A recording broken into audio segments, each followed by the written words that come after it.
Attends, je suis super content de faire ce débrief hebdo. Envoie-moi du steak, envoie-moi du son là, chauffe-nous un peu la salle. Allez, vas-y FT, donne tout ce que t'as. Vas-y, carte blanche. Ok. Wow, tu te calmes. On va être un minimum de sérieux. Je suis ravi de te retrouver dans le Crypto Hebdo aujourd'hui. Que se passe-t-il sur les crypto-monnaies? Qu'est-ce qui a changé au niveau de l'actualité? Y a-t-il des opportunités? On est ici pour être un minimum sérieux sans pour autant se prendre le chou. Dogecoin, Binance Coin, Bitcoin, Ethereum, Litecoin, Bitcoin, Ultra, Litecoin, Ethereum, Dogecoin, Binance Coin.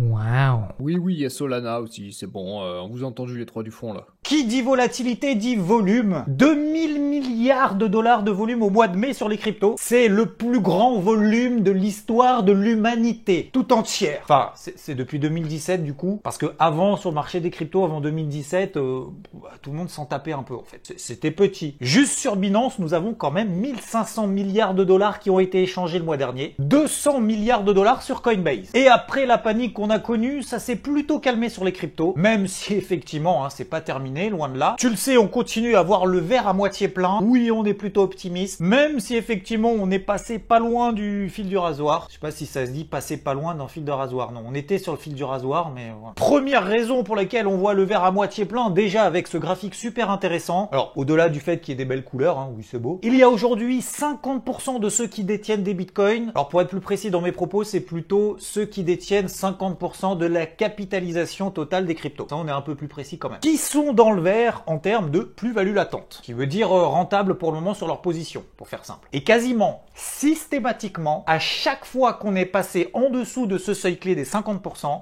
disons, on peut dire que c'était la misère derrière. En tout cas, on a eu des signaux baissiers qui s'en sont suivis, qui étaient quand même pas beaux. Entre ceux qui deviennent trop négatifs et qui clôturent leur position en disant on verra dans quelques années, et ceux qui deviennent négatifs et qui là se disent non, moi je veux pas être négatif sur mes positions, je coupe tout, fin du bull market. Et d'ailleurs, même si sur le mois de mai, globalement, ça a été plutôt catastrophique en termes de performance sur les cryptos, il y en a toujours qui se détachent, notamment avec ADA, Cardano, qui fait partie des plus fortes avec 6% de performance sur le mois de mai. Effectivement, il n'y en a pas des masses, mais il y en a quand même. Elle reste dans un range encore, il y a encore un peu de boulot pour relancer la dynamique haussière pour aller to the moon, réaliser des nouveaux records historiques. Il faudra passer cette grosse zone de résistance en daily qu'on a à 1,8 $. Et nous avons également EOS, qui au mois de mai fait quand même une performance de 15%, qui a un peu plus de mal et qui devra passer cette résistance daily qu'on a sur les 7 $. On verra d'ailleurs quoi faire dans ce type de situation, entre d'un côté des gros niveaux hebdomadaires qui tiennent et des résistances daily qui pour le moment ne cèdent pas. Alors certains sont encore un petit peu timides sur le marché des cryptos, ou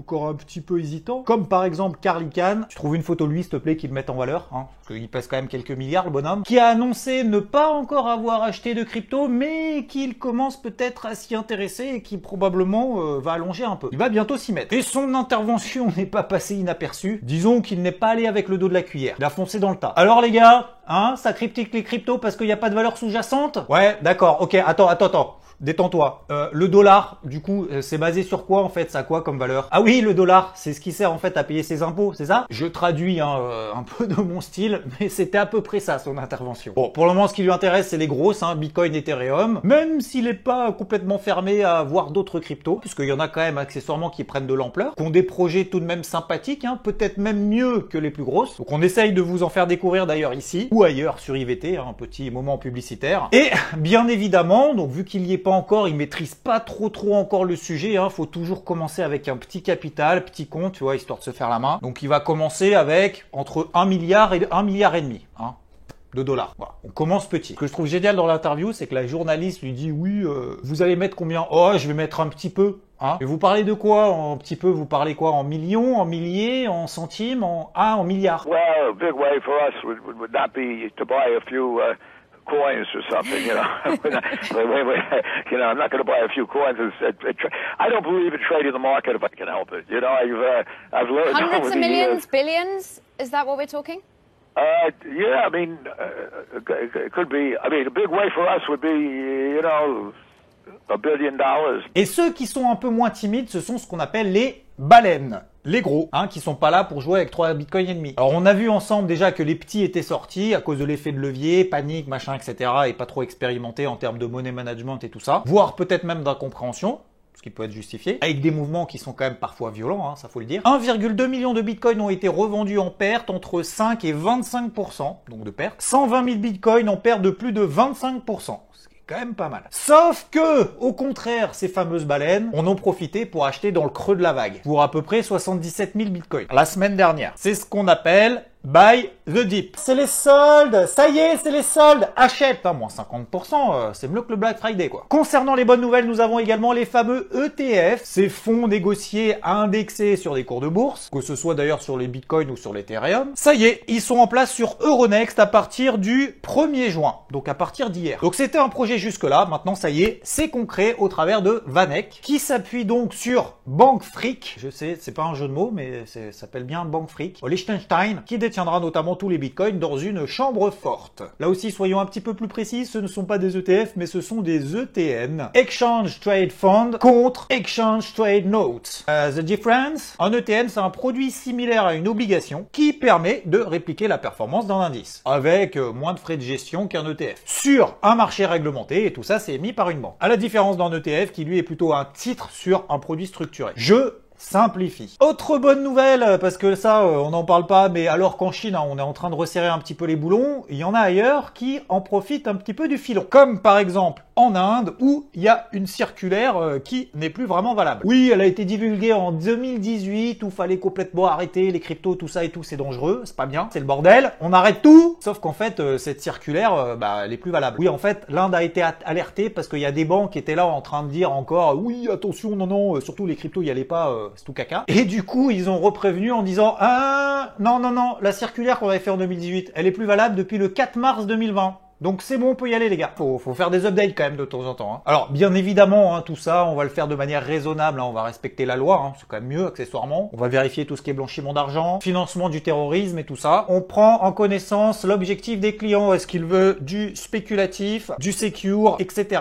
Hein, bon, en gros, faire leur métier quoi. Donc on y va, mais on y va mollo quand même. Sinon, on pourra retirer bientôt toutes ces cryptos, notamment de PayPal et de Robinhood. Enfin, Robinhood, c'est Robin des Bois, mais c'est pas vraiment Robin des Bois, tu vois. On peut pas retirer des cryptos de Robin des Bois, quoi. Voilà, c'est une plateforme assez connue qui a foutu le bordel. Voilà. Et on pourra retirer ces cryptos pour les envoyer vers d'autres portefeuilles extérieurs. Et oui, ils sont influencés quand même assez largement par leur concurrent direct, Revolut, qui propose déjà ça pour ses clients pro basés au Royaume-Uni. Et la dernière bonne nouvelle, bah alors là, c'est bonne nouvelle genre to the moon. Hein. Ah, c'est le minimum pour ceux qui sont fans du chien Shiba, autrement dit du Dogecoin, qui d'ailleurs, d'un point de vue technique, a quand même une configuration plutôt sympathique, hein. Quoi qu'on en dise, quoi qu'on en pense, elle tient quand même toujours les bonnes bases. Et le Dogecoin qui a particulièrement été aidé par son, alors non c'est pas son créateur mais son fan, Elon Musk, qui le pump de temps en temps, bah là elle a été pumpée par Coinbase, oui, qu'il a intégré dans son exchange. Alors pour le moment c'est réservé à Coinbase Pro uniquement, et dès demain, c'est-à-dire ce jeudi, c'est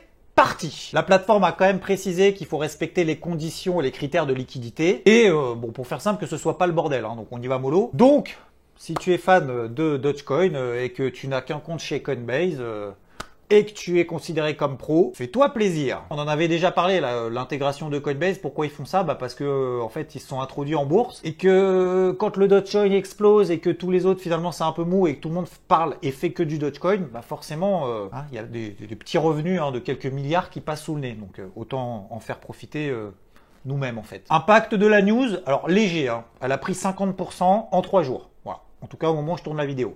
Léger. C'est parti pour notre rubrique technique, gestion et trading. Commençons par le Bitcoin, même si je rappelle que c'est pas le plus performant, en tout cas depuis les 3 derniers mois. Tu le vois ici avec ce graphique qui montre qu'il est quand même dans les dernières places, notamment du top 50 des plus grosses cryptos qui existent. J'en profite pour faire une parenthèse, parce que du coup on en parle de plus en plus, que le Bitcoin c'est pas le plus performant. Et il y a un terme qui existe à ça, c'est aujourd'hui dans notre rubrique le terme du jour sur les cryptos, le flipping. Alors ce terme anglais désigne un stade de notoriété qui est déterminé par la montée en puissance d'Ethereum. Bon, on s'en fout. Ça veut dire tout simplement qu'il y a des cryptos qui sont dans des périodes de transition et de cycles de marché qui peuvent donc se détacher par rapport à d'autres. Le Bitcoin, c'est par lequel on passe, que ce soit pour acheter ses premières cryptos, que ce soit pour faire des transitions d'altcoin vers le Bitcoin ou après vers des stablecoins. Ça reste effectivement le coin de référence depuis le début, ce qu'on appelle l'or numérique. Mais il y en a qui prennent quand même du poil de la bête, notamment l'Ethereum, sur lequel il y a quand même des dizaines, voire des centaines de milliers de projets qui s'appuient dessus, nettement meilleur en termes d'innovation ou même d'intérêt des développeurs. Bref, faudra quand même pas s'étonner à un moment donné si l'Ether prend le dessus sur le Bitcoin. Il y a à tous les niveaux, pas que technologique. Valorisation, prix, etc. Bon, parenthèse fermée, nous disions quoi déjà? Ah oui,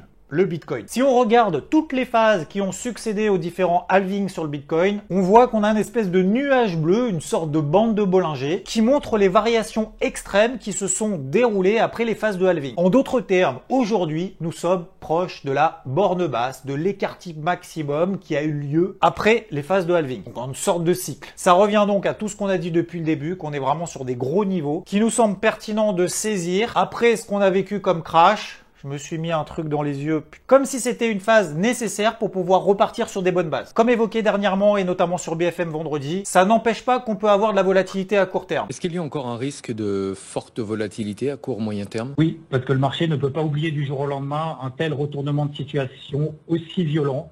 On a ce qu'on appelle le couteau qui s'est planté pour ceux qui connaissent l'adage, un couteau qui tombe. Maintenant, il faut savoir, une fois que le couteau s'est planté, comment l'attraper sans se blesser. Donc, entre ceux qui profitent finalement de vendre le rebond, après c'est le rebond encore une fois exceptionnel de 50-60% sur certaines cryptos, et ceux qui allègent finalement après avoir payé le trou d'air, parce que c'est quand même une performance assez exceptionnelle en quelques jours.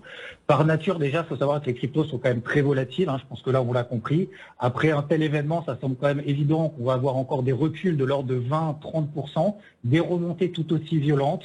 Donc c'est vraiment très important dans ce contexte-là de forte volatilité il faut vraiment préparer en amont le terrain, ses plans d'intervention pour ne pas être lié émotionnellement à ces variations qui vont être encore très importantes et ne pas regarder toutes les heures et finalement ne pas avoir la journée qui est drivée le matin quand on se réveille, savoir si les cryptos sont à plus 10 ou à moins 10%. Pour voir l'intégralité de l'intervention, c'est dans la description de la vidéo si ça t'intéresse plus. Parce que oui, on est là pour préparer aujourd'hui et demain. Bon d'ailleurs, moi je pense que ce serait pas mal de changer un petit peu de fond là. Si tu peux nous mettre un petit fond vert sympathique là avec de l'eau qui passe derrière, c'est cool. Allez, changeons un peu de décor.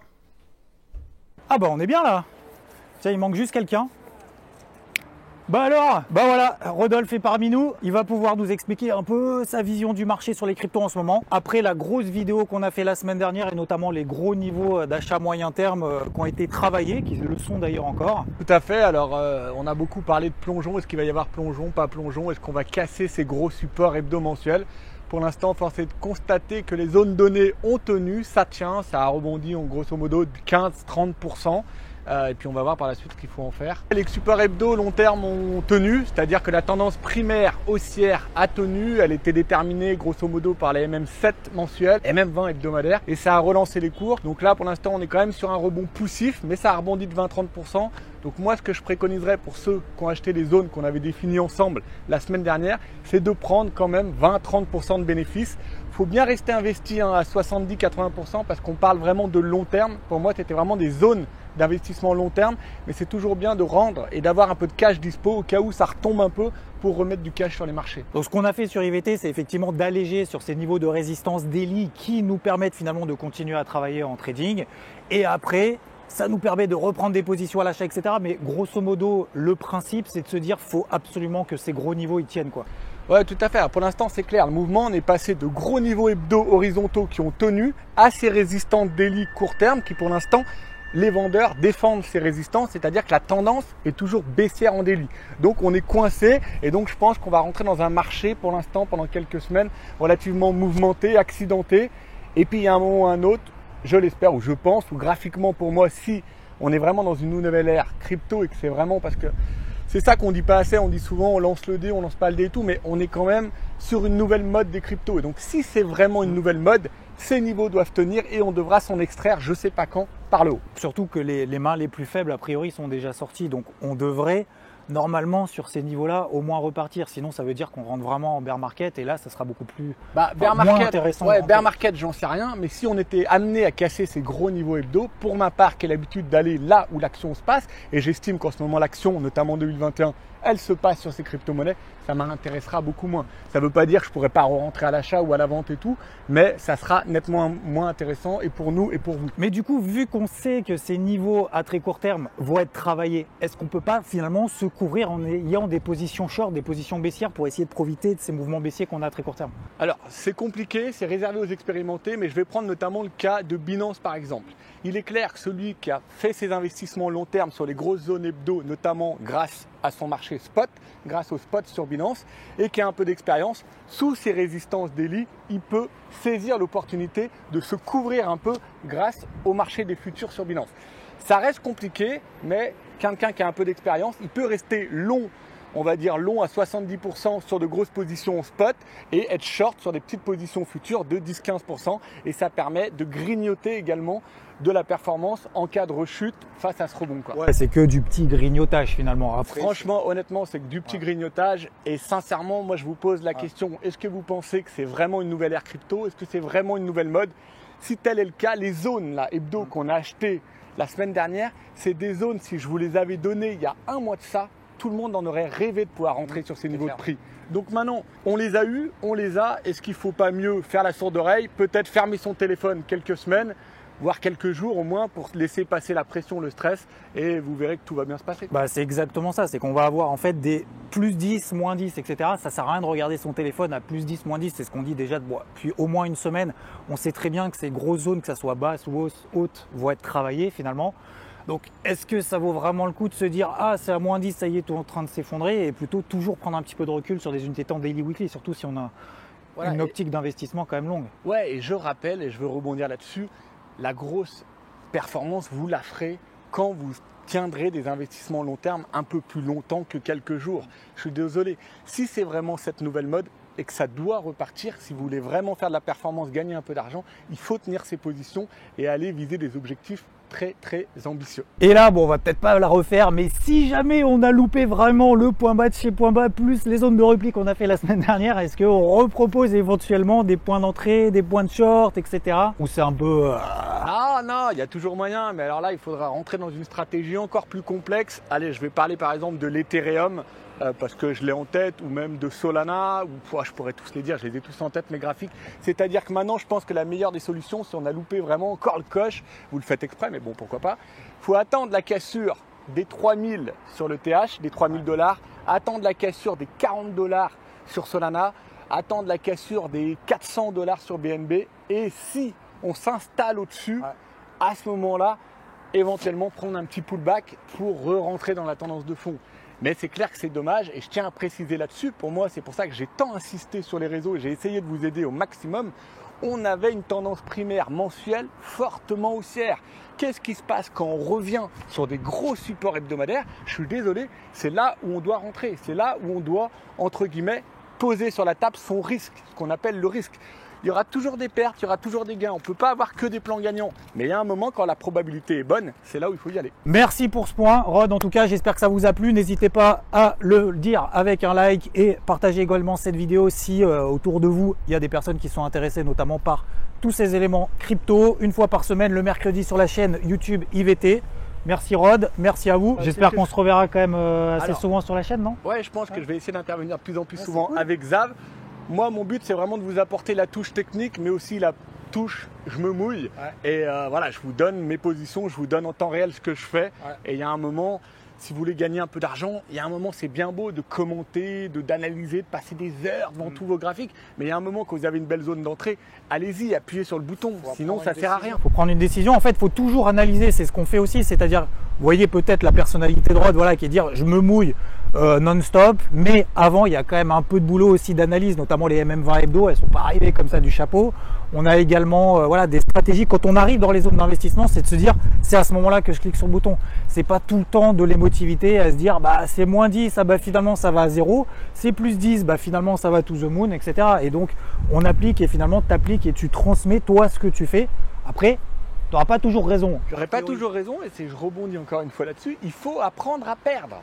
On a un plan, on prend une décision, on mouille le maillot, on y va, on prend son risque, et après, on gagne, on essaye de tenir les positions gagnantes le plus longtemps possible, mais on a aussi des invalidations, on connaîtra les invalidations et on perdra. On continue donc à travailler à l'achat de différentes cryptos, notamment UOS qui était sur une belle zone hebdomadaire qui a d'ailleurs bien réagi une première fois, 40%, on est retourné puis re 20%. Conclusion en 4 points, patience pour le moment, les gros niveaux tiennent, même si certes on est sur le fil du rasoir. Techniquement, des niveaux daily ont été atteints, comme sur l'Ethereum, BNB, Solana ou encore UOS. C'est pas inquiétant pour le moment, ce sont juste des réactions à très court terme. Troisième chose, c'est que la partie fondamentale n'a pas changé, en tout cas ça n'a pas empiré. Et quatrième chose importante aussi, on l'a vu, attention à ne pas avoir des œillères que sur le négatif. Parce qu'il y a toujours des trucs positifs à saisir et qui se passent ailleurs, que ce soit dans la vie, mais là en l'occurrence de ce qu'on parle, c'est sur le marché des cryptos, sur des cryptos qui sont très solides, voire même d'ailleurs qui relancent avant les autres, qui surperforment. C'est déjà l'heure de mettre un like si ce n'est pas déjà fait, c'est déjà l'heure de se quitter. Un merci sincèrement pour tout ce que vous donnez à chaque vidéo, n'hésitez pas de tout éclater, ça fait vraiment plaisir et je vous dis à très vite, ciao!